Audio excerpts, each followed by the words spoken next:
Halo para pendengar dimanapun kalian berada. Seperti biasa, gue baru aja maraton Tensura Season 2 Core 1 beberapa kali dan berhasil nemu beberapa detail kecil dan menarik.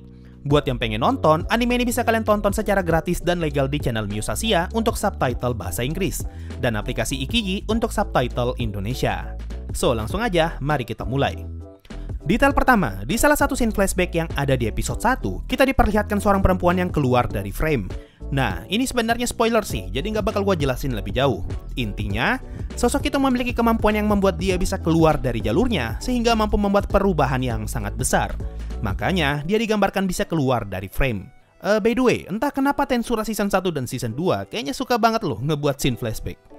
Detail kedua, masih ingat gak dengan penjelasan gua di detail kecil Tensura Season 1 yang menjelaskan kalau Rimuru menelan dulu pakaiannya sebelum bisa dipakai? Nah, Season 2 ini mengonfirmasi detail itu.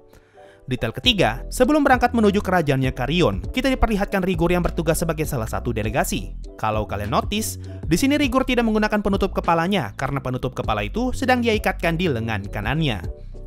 Detail keempat, di episode 1 kita sempat diperlihatkan isi buku Shion yang ternyata adalah kumpulan gambarnya Rimuru. Nah, kalau kalian penasaran, itu sebenarnya adalah kumpulan gambar ekspresi Rimuru dari Season 1 yang dibuat Taiki Kawakami selaku original karakter desain Tensura. Istilahnya apa ya? Semacam konsep art dan sejenisnya. Detail kelima, berapa banyak dari kalian yang sadar kalau ternyata ada Sou-Ei di atas pohon ketika delegasi Eurazania datang? Detail keenam, setelah nonton episode 2, gue yakin banyak dari kalian yang bingung dengan timeline animenya dan bertanya-tanya kenapa ceritanya diundur. Sebenarnya, pertanyaan ini sudah pernah gue jawab di detail kecil Season 1. Alasan kenapa bagian awal Season 2 seperti ini, karena produser Tensura sengaja ingin memfokuskan Season 1-nya untuk khusus bercerita tentang Shizu. Nah, cerita tentang Shizu ini baru bisa dibilang selesai setelah Rimuru mengajari para murid di kerajaan Ingrasia. Makanya ending Season 1 dipercepat semata-mata demi menyelesaikan Shizu Arc. Lalu ketika masuk ke Season 2, ceritanya harus diundur demi menceritakan kembali beberapa bagian yang kena skip di Season 1 kemarin. Detail ketujuh, ketika Rimuru pergi ke kerajaan Dwargon, dia berencana ingin menelan kereta sehingga mereka hanya perlu datang dengan satu kereta saja. Tapi Shuna menolak dan berkata kalau formalitas itu penting. Nah, formalitas yang Shuna maksud adalah seorang delegasi haruslah berangkat dengan membawa 3 kereta. Karena kalau kalian lihat di episode 1, delegasi Tempest yang berangkat ke Eurazania pergi dengan membawa 3 kereta. Dan begitu pula sebaliknya, delegasi Eurazania datang dengan membawa 3 kereta juga. Detail ke-8, pada saat berbicara dengan Raja Dwargon, Rimuru dan Shuna kaget karena Shion tiba-tiba mabuk. Nah, kalau kalian jeli, sempat ada satu frame di mana Shion menghilang dari layar, lalu beberapa saat kemudian kita bisa melihat tangan Shion bergerak naik turun yang menjadi pertanda kalau dia sedang minum. Detail ke-9, di saat Shion jatuh karena terlalu mabuk, gelas dan botol kaca yang Shion pegang ikut terjatuh dan ternyata tidak pecah. Detail ke-10, akhirnya kita bisa melihat lambang negara Tempest yang sepertinya menggunakan Veldora sebagai simbolnya. 11. Setelah keluar dari bar, kita diperlihatkan Gobuta yang setengah sadar karena kehilangan banyak darah. Lalu kalau kalian notice, di sini Gobuzo meletakkan tangannya di lengan Gobuta yang menjadi pertanda kalau dia sedang mengecek nadinya Gobuta. Entah tujuannya untuk apa, tapi mungkin kalian yang anak kedokteran atau perawat mungkin tahulah alasan kenapa Gobuzo melakukan hal ini. 12. Ketika Mioran berubah wujud menjadi iblis, kalung di leher dan aksesoris yang ada di kepalanya menghilang. Nah, gua nggak tahu ya, mungkin kalian yang baca novel bisa tahu jawabannya. Apakah kalung yang Mioran pakai adalah item untuk menyembunyikan wujud iblisnya, atau hanya sekedar aksesoris? 13. Di episode 6, setelah Rimuru memberikan topeng kepada Chloe, Rimuru berkata kalau dia tidak paham alasan kenapa dia memberikan topeng itu. Nah, alasan kenapa Rimuru berkata seperti itu, karena saat ini dia sedang berada di tengah Bootstrap Paradox. Apa itu Bootstrap Paradox? Silahkan cari tahu sendiri, kalau gue jelasin lebih jauh bakalan jadi spoiler. 14. Ini adalah detail yang terhubung dengan Season 1. Sebelumnya di Season 1, ketika Milim baru saja datang ke Tempest, mereka masih menggunakan panggung kayu berukuran kecil sebagai tempat berdiri. Lalu masuk ke Season 2, di awal episode 1 pun mereka masih menggunakan panggung yang sama. Pindah ke episode 4, mereka sudah membuat menara kayu yang akan digunakan sebagai tempat berdiri Rimuru ketika dia kembali dari Ingrasia. Tapi karena penyerangan tentara Falmouth di episode 7 membuat menara kayu itu roboh. Lalu di episode 8, serpian kayu menara itu mulai dibersihkan dan masuk ke episode 9, kita sempat diperlihatkan satu scene di mana orang-orang sedang menyiapkan panggung baru. Barulah di episode 11, Shuna meletakkan Rimuru yang sedang tidak sadar di atas panggung itu.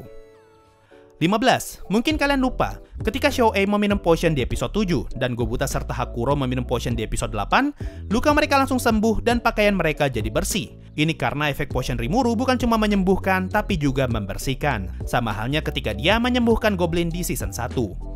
16.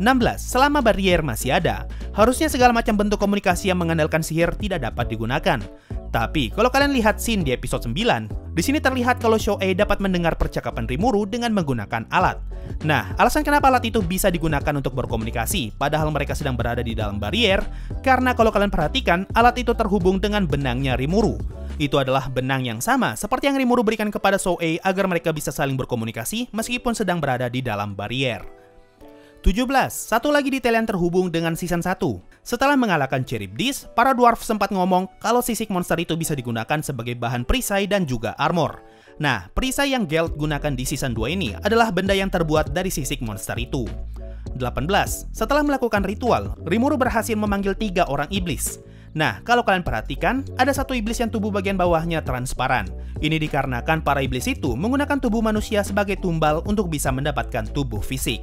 Ini berarti 20.000 tumbal tubuh tentara Falmouth hanya cukup untuk memberikan tubuh fisik kepada Diablo dan iblis yang kecil. Sedangkan iblis yang satunya masih belum memiliki wujud fisiknya. 19. Mobil sport yang Rimuru maksud ketika memberikan nama Diablo adalah mobil Lamborghini Diablo. 20. Ini adalah scene yang menurut gua aneh, entah kesalahan atau memang disengaja. Kita semua sama-sama tahu kalau Rimuru sudah menelan pedangnya Hinata ketika mereka bertarung di episode 7. Tapi anehnya, di akhir episode 12, kita malah diperlihatkan Hinata yang sedang memegang pedang itu. Nah, yang jadi pertanyaan, apakah ini pedangnya Hinata yang lain atau hanya sekedar stok gambar yang dipakai ulang? Dan detail terakhir, menurut gue ini adalah detail yang sangat manis. Setelah Rimuru bangun, semua orang yang ada di sana segera tunduk menghormati Rimuru selain beberapa orang yang ada di samping. Ini karena mereka yang berdiri itu bukanlah warga Tempest dan bukan pula makhluk yang Rimuru berikan nama. Oh ya, satu lagi. Kalau kalian perhatikan ekspresi Diablo di scene ini, terlihat kalau sepertinya Diablo sangat iri kepada Shion yang bisa memangku Rimuru. Nah, ini adalah ekspresi yang sama ketika Diablo melihat Rimuru mengelus kepalanya Rangga. Oke, itu tadi semua detail yang berhasil gue temukan setelah maraton Tensura season 2 beberapa kali. Gue tambahin satu lagi deh, ini sebenarnya lebih cocok untuk masuk ke konten yang harusnya ada. Tapi demi durasi, nggak apa-apa lah kalau gue nambahin sedikit. Ada alasan kenapa Diablo baru bisa muncul setelah Raphael menyerap barrier. Alasan pertama, karena barrier itu melarang penggunaan sihir sehingga Diablo tidak bisa langsung berteleportasi. Alasan kedua, karena Diablo membawa tubuhnya Raisin. Untuk yang satu ini, gue bakal pakai manga sebagai sumbernya karena gue nggak baca novel. Tapi, kalau penjelasan gue keliru, silakan koreksi aja. Di dalam manga dijelaskan kalau sedang ada konsentrasi mana yang cukup tinggi di dalam kota, dan hal ini akan berbahaya bagi tubuh manusia. Jadi Diablo menunggu di luar agar Raisin tidak mati.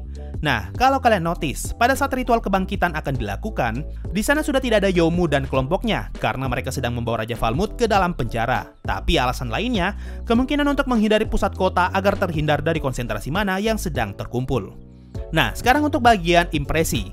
Sebelum nonton anime, gue sebenarnya sudah baca versi mangganya, jadi gue sudah bisa membayangkan ceritanya akan seperti apa. Tapi di luar ekspektasi, versi animenya beneran memuaskan.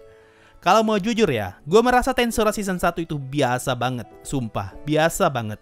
Tapi setelah gue nonton Tensura Season 2, rasanya puas pak, puas. Apalagi, scene Rimuru yang menggunakan Megiddo di akhir episode 10, ditambah dengan musik, itu beneran epic loh untuk dilihat. Tapi tetap aja, Re:Zero episode 23 tetap di hati.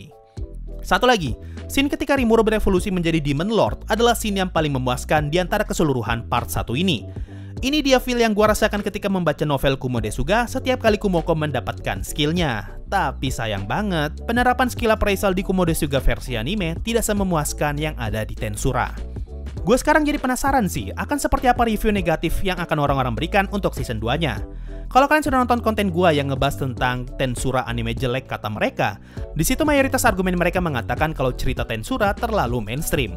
Nah, yang jadi pertanyaan, apakah setelah season 2 ini, argumen seperti itu akan tetap muncul atau tidak? So, mungkin itu saja untuk video kali ini. Mari kita sama-sama tunggu part 2-nya nanti. Makasih semua yang sudah mendengarkan sampai di titik ini. Sampai jumpa di video berikutnya. Dan bye-bye. Yo, waktunya Saweria, ada dari Pahalowing Hutao. Selamat buat 100.000 subs dan silver play buttonnya bang. By the way, gue udah sub semenjak masih 30-an subscriber. 30-an subscriber ya, berarti ente salah satu orang yang subscribe gue ketika rilis video pertama. Video yang penuh hujatan dan sepertinya masih diungkit sampai sekarang. Makasih bro udah ngikutin selama itu. Dan terakhir, ada dari Karena Because Selalu Always. Bang, Henry tahu nggak kalau Ainz itu tengkorak? Soalnya seingatku, Ainz mau hapus ingatan Henry di season 1 episode 3 atau 4 animenya. Gini, lu udah nonton sampai season 3 kan? Sepanjang season 1, Henry dan adeknya lupa kalau Ainz adalah undead karena Ainz mengubah ingatan mereka dengan skill kontrol amnesia. Nah, setelah perang di season 3, mereka semua akhirnya sudah tahu kalau Ainz adalah undead dan tetap memilih tunduk. So, itu tadi dari Saweria. Makasih semua yang sudah donasi dan gabung jadi membership. Thanks a lot and bye-bye.